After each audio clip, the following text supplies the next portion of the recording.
Clam Pass is a beach in Naples, Florida, known for its beautiful waters, pristine shell-filled beaches, and its walk there. To get to the beach itself, you have a 3/4 mile long boardwalk through the mangrove forest. We really enjoy making the journey there, but there are free golf cart rides if you feel you can't make the trek. Just ask them to stop, as the service is open to anyone enjoying the beach.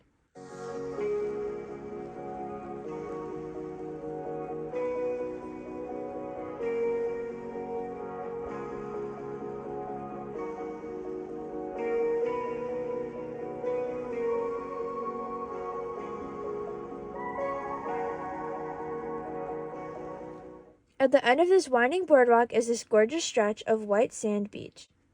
The mangroves boast a wide variety of flora and fauna, and the boardwalk itself has helpful identification signage.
Even on the beach, you're not just sharing the space with other people.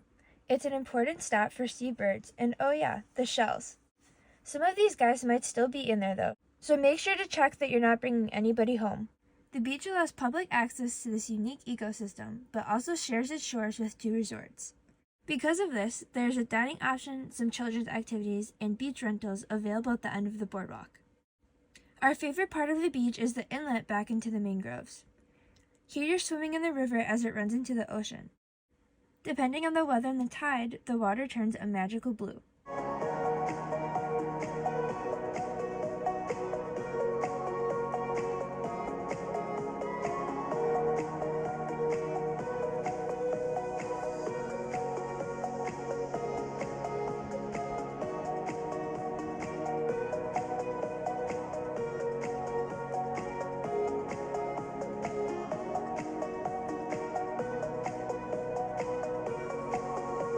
A wide variety of fun beachcombing finds can be found here, and some are breathtaking.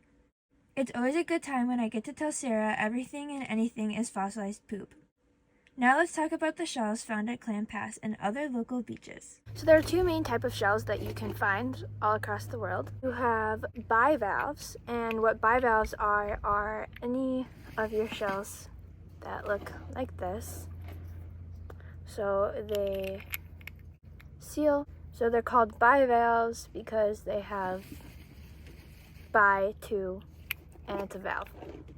There's also a gastropod, and what a gastropod is any of our snail guys. So things that look like this or this. This here is another example of a bivalve. This is a pen shell. You can see it's pretty big. Usually when you find pen shells on the beach, you find just this piece right here that ends up being these really beautiful shell pieces. So jingle shells are these translucent ones. That means they're real big fans of. They almost don't even look like anything. Yeah, real things. Some of my favorite gastropods that you can find in Clam Pass are whelk shells. So we have this awesome lightning whelk shell that's in perfect condition. It's really tiny, but it's adorable. You can tell the difference between a whelk shell versus a conch shell by the shape of the body. You can see this one dips in. This one's pretty chunky.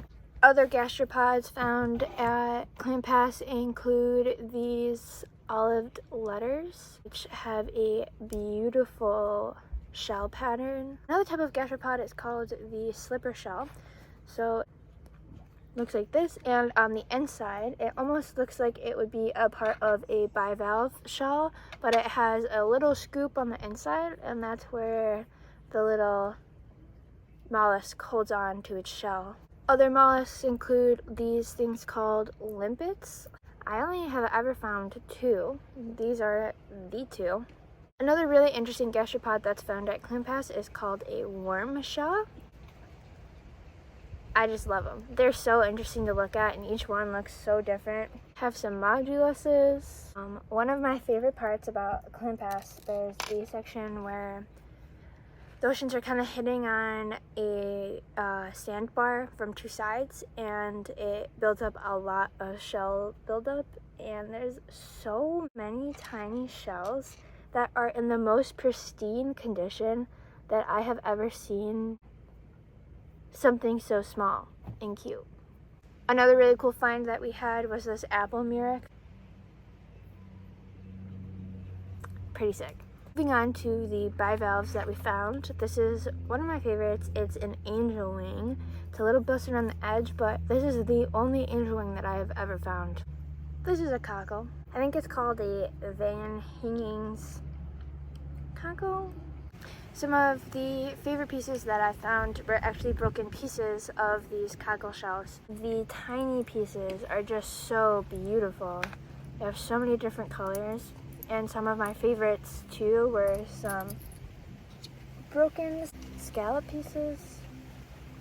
Another really cool bivalve that I found is this full rose petal tellin. It opens, but it's dried now. So like the little membrane that held it together is broken, but when I found it, that membrane was still intact and it would open, and it was so cool.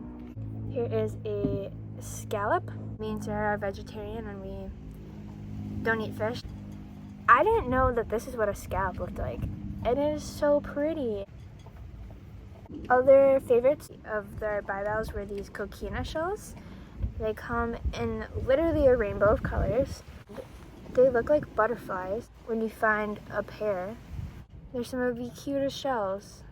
This is a turkey wing shell, cat's paw. They come in all sorts of different colors and patterns. So this is called a jewel box. They kind of resemble a cat's paw shell, but they are much more 3D. Some of them are absolutely stunning on the inside. I found a calico clam shell. A couple crossbarred Venus shells have a beautiful pattern on them. They have little spines on the side of their shells. Some other really common finds on the beach are coral pieces, and we were also lucky enough to find a sand dollar. Found so many shells, even a sand dollar. First ever sand dollar.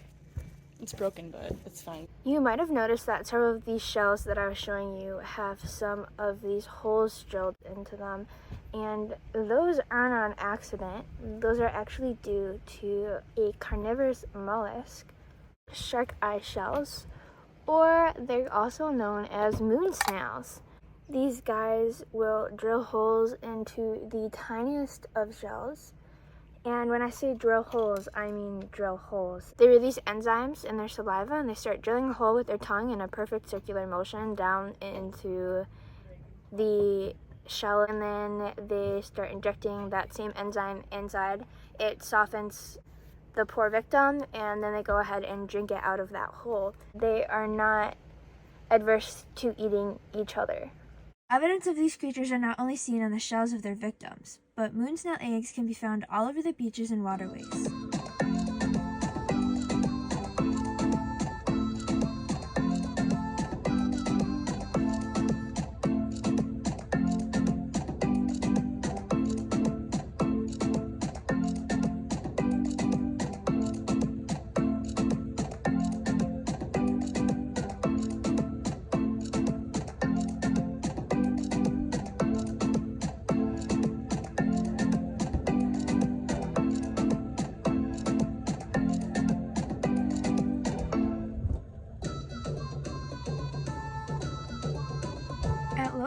we had good luck finding lots of shells near clumps of seaweed.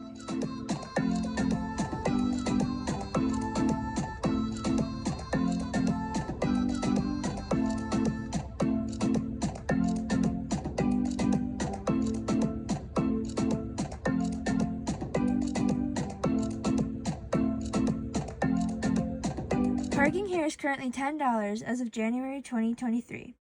Although we have gone around sundown and have gotten in for free. At the entrance booth, it told us to pay at the parking meter, and the parking meter was taped up.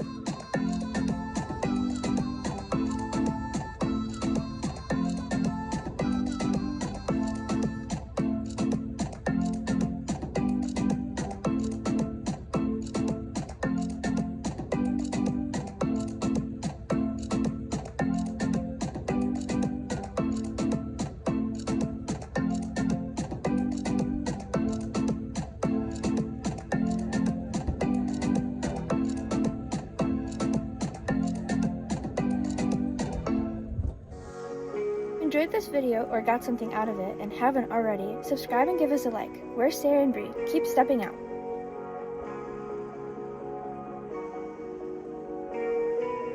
Where's the golf bag gonna be?